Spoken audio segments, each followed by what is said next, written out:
Hello and welcome to the Gooner Talk, back again with you guys for another show, for another episode of our Tactical Breakdown series, a show in which we look at players in a statistical and analytical way and give you the thoughts of an expert guest on such player. Slightly different format today, which I'll go into in a second, but we're today talking about Martin Ødegaard, who, I mean, you're watching this at 4:30 UK time, and this story is changing by the second, it seems. So by the time we get to the end of the video, he could have signed for Celta Vigo by the time we get to the end of this video. So we'll see what happens. But tune in and sit back and relax and enjoy the next half an hour of Ødegaard chat.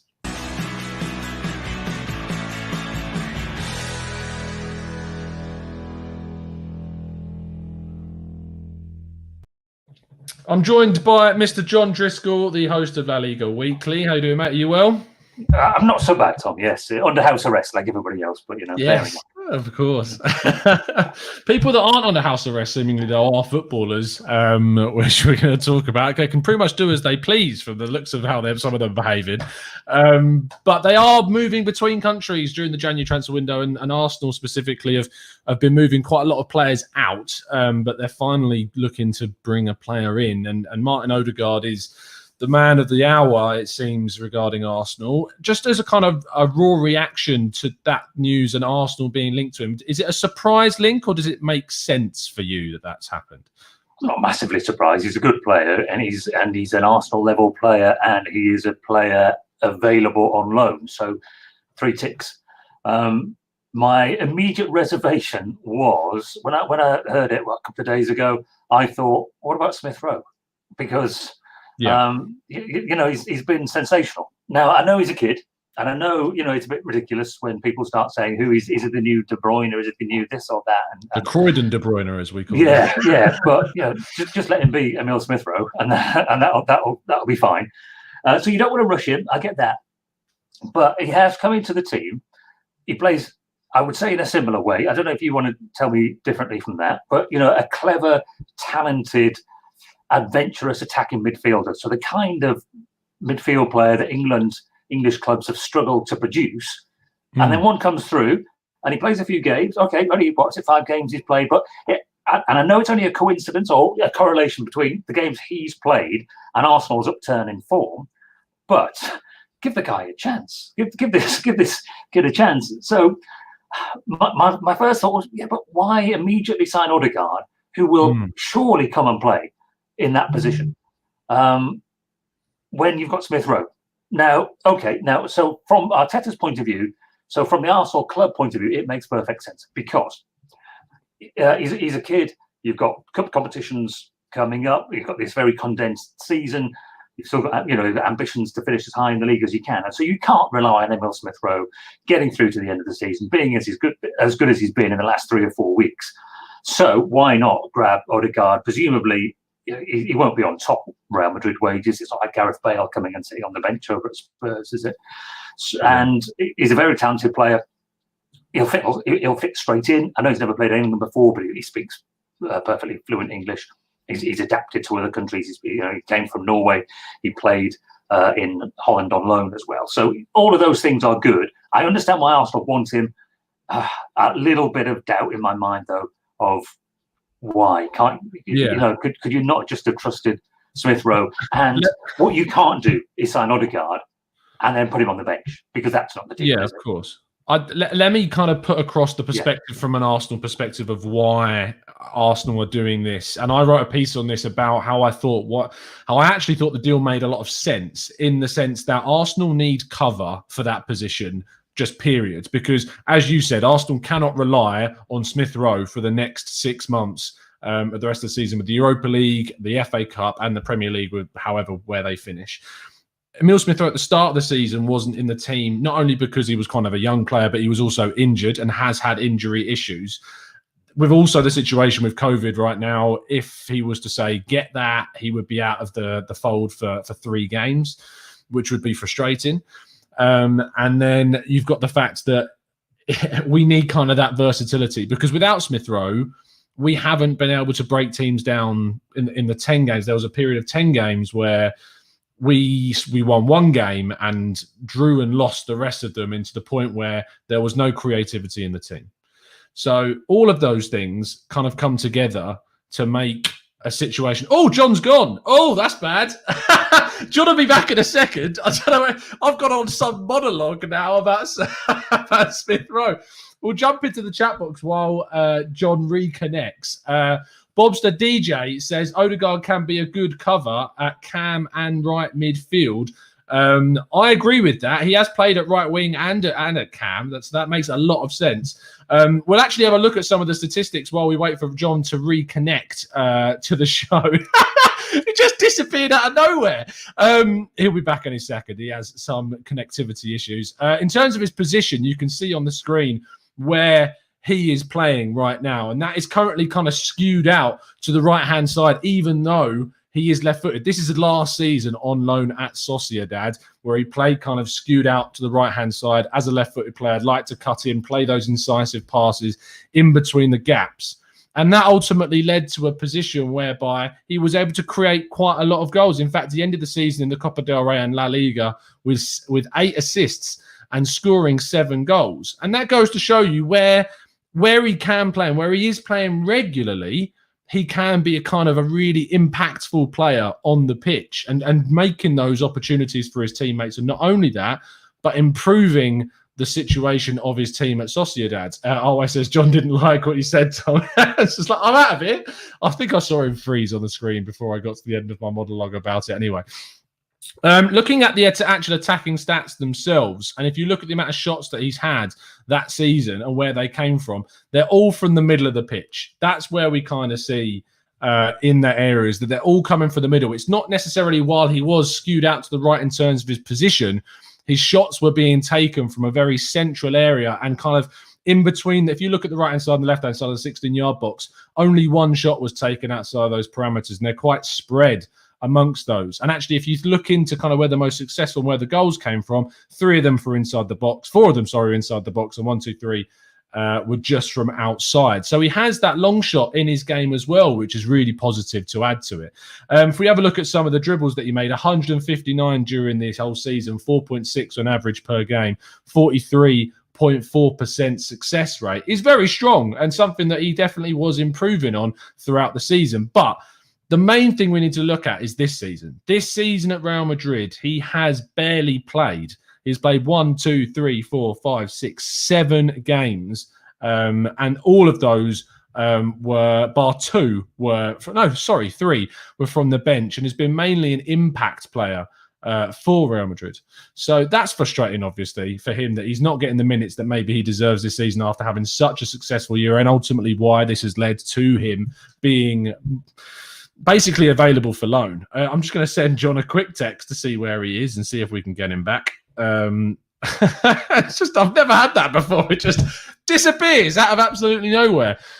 Seamless moving into, this is the consummate professional that I am, moving into doing this solo. Dribbles, again, 0.7 per game when he's been able to play, because he's just not been on the pitch whatsoever this season for them. If you look at the heat map, you can see how low the heat map is for them. We should be getting John back very, very soon for the sounds of things. Let's see what some of you guys are saying in the chat box.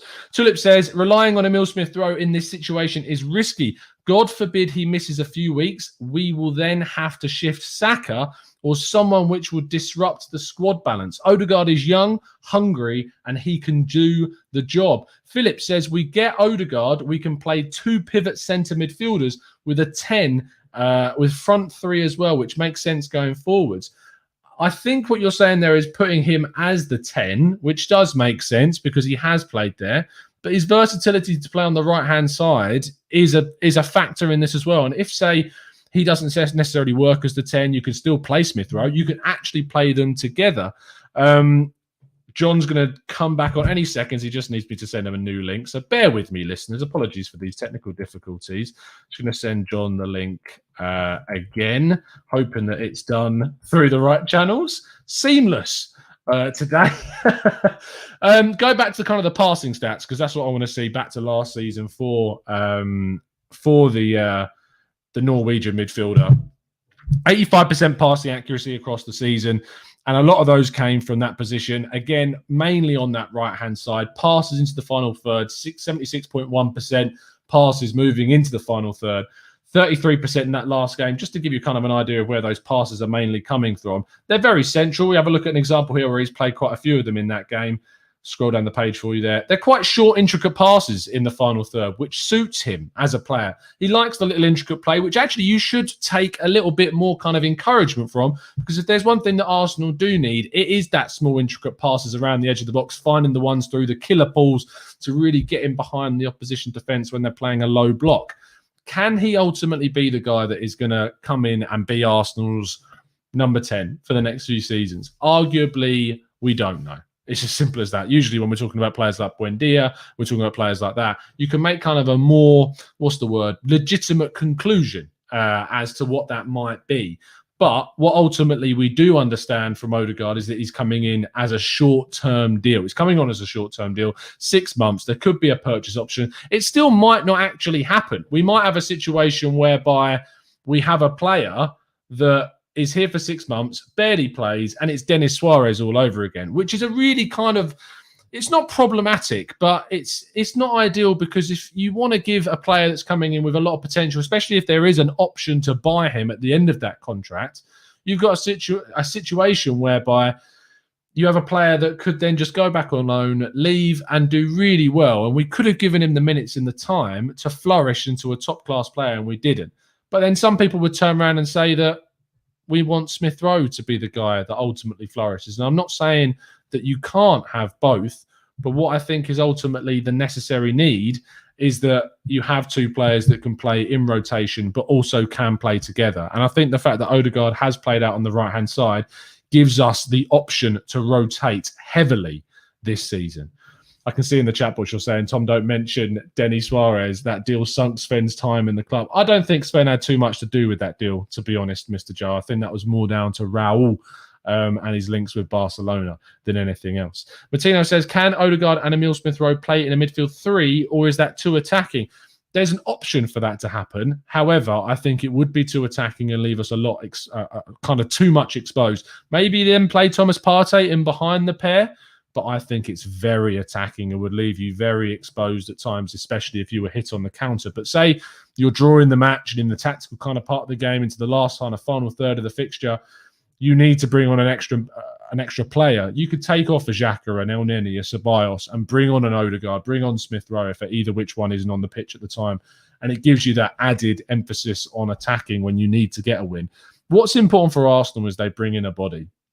They bring in a player that is going to have a big impact for the rest of the season, because it is, for me anyway, it is naive for us to just sit on our laurels and sit on just Emil Smith-Rowe until the end of the season. It doesn't make sense for Arsenal to do that, to just sit with Smith-Rowe.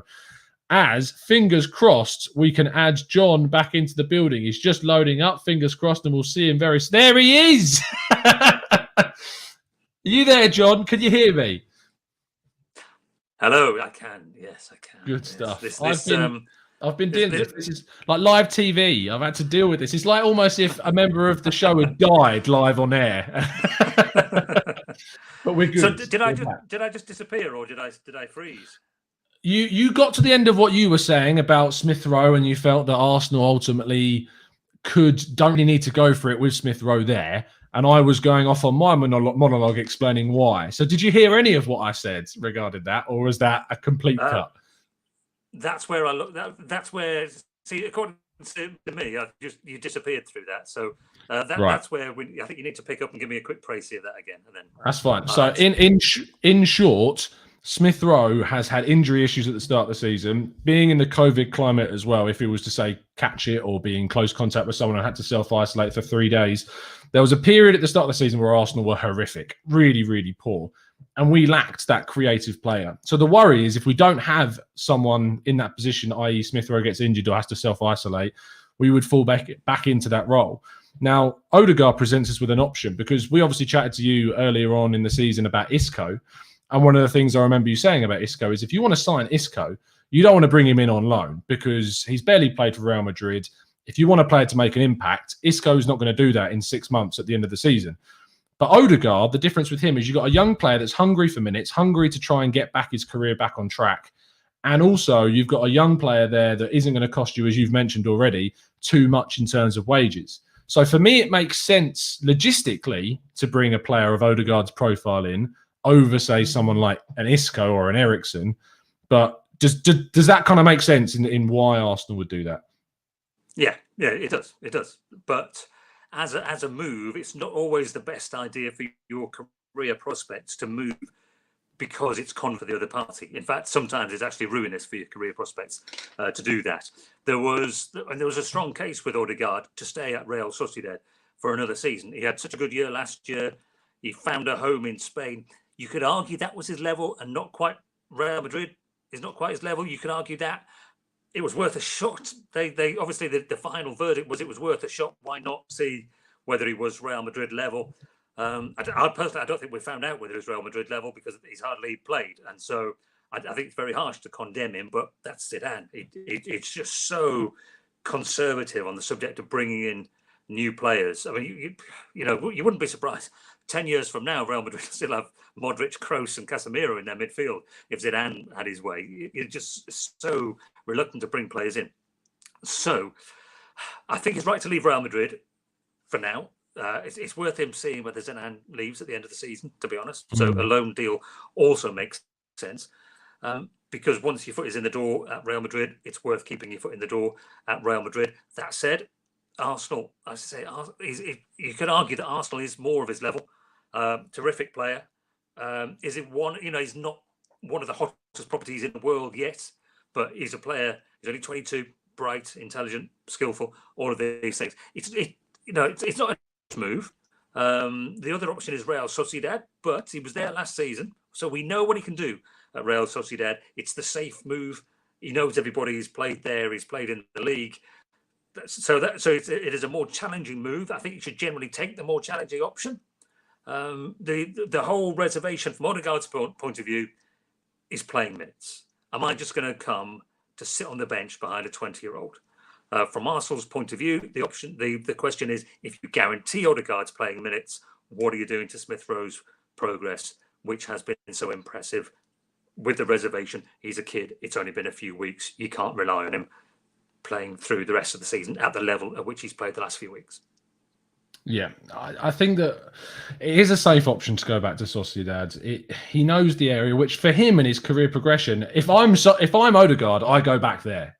For me, in my personal view, because that's where he was best. That's where he got the most minutes. That's where he's comfortable. And I know it's not necessarily a step up, but if you're Ødegaard and you're looking at Arsenal, like we've already discussed, Emile Smith-Rowe being there and doing so well, and if you're basically looked upon as a player that is going to be effectively rotation or backup or cover, then why would you choose to go there? If he does move, you have to think that he's been given some sort of assurances that he will play. Now, positionally, we talked about this briefly while you were off, and looking at his heat map from last season, which I'll throw up on the screen so everyone can see it. He does skew towards the right-hand side, and even though he's a left-footed player, and he has actually been kind of fielded out as a right winger for Sociedad and for Norway and at Real Madrid partly as well. So does the fact that he can play as also a right winger and the fact that you could technically play with Emile Smith-Rowe, you think, add to that kind of appeal of bringing him in? It's a good question. Yeah, I mean, you give that a try. It'd be interesting to see. I mean, obviously, Arteta deadpanned the whole thing today at the press conference, so he wasn't having it. But so could he play with Smith-Rowe? The obvious thing is that they are similar players. So the obvious thing is no. That heat map is interesting. If you'd have asked me to draw that on the basis of what I saw, I'd have had it in field a bit. Because and I guess because if you draw, I don't know how much of a challenge this is. If you look at Pepe's heat map, again, left-footed player, likes to play on the right, come inside. It's a very different player though to Pepe, because I think Pepe's an inverted winger, inside forward, in that he's always looking to get inside and score goals. Whereas Ødegaard from that position is looking to come inside, link up. So so was that Pepe we were looking at there? That's Pepe from last season. So you can see the intensity of coming inside. Yeah. So wider still and slightly higher up the pitch again, I think, isn't it? I think you would say than Ødegaard, because Ødegaard gets the ball in those. He was dropping into that wide position of the midfield three, picking up the ball and then looking to either play 1-2s and come inside, or his killer thing that he likes to do is, sorry, I'm just losing myself in the script. He loves to thread a pass. That's his thing. That's his strong point. He's very good at that, and so that's what he's. He comes inside, the classic one. Come inside, drift inside a player or two, and slot a pass into a forward who's making him run. So very similar to Smith Rowe, but he's an intelligent player. Smith Rowe looks like an intelligent player. I think Arteta would say, yes, I'll play them both. If going back to your point of what's the best for Ødegaard, would you believe that? Don't know, because it is the Premier League. You do have to battle, dig in at times. So how do you want that younger midfield? He's not much of a tackler, Ødegaard. He's an honest player, he's not a sort of lazy kind of cheat of a player or anything like that. Arteta wants a player that is going to press and is going to fight and is going to kind of force mistakes. Has Ødegaard showed that he will work for the team? Yeah, I think so. Yeah, I think that's fair enough. I think we saw that at Real Sociedad. It's very hard to make any kind of judgments on what we've seen of him at Real Madrid this season. I think he's started 3 games and hasn't been given a huge responsibility, because I think, again, if you look at his heat map for this year, it's inconclusive would be it. He seems to have drifted around all over the place, and that's not a reason to discount him, because it's very hard to please Zidane, and it's very hard to find a role, as per the previous conversation with Isco. But so short answer, yes, I think he would fit in. Sticking with Isco, Tom in the chat says, would Ødegaard be a better option to loan in than Isco for the next few months?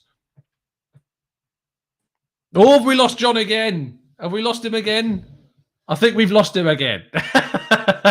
It's that classic lockdown internet connection. I'll answer your question, Tom. I think that ultimately, we talked about this briefly. Isco is a player that, when you look at his age, you look at the amount of playing time that he has had, he is going to be someone that takes time to adapt.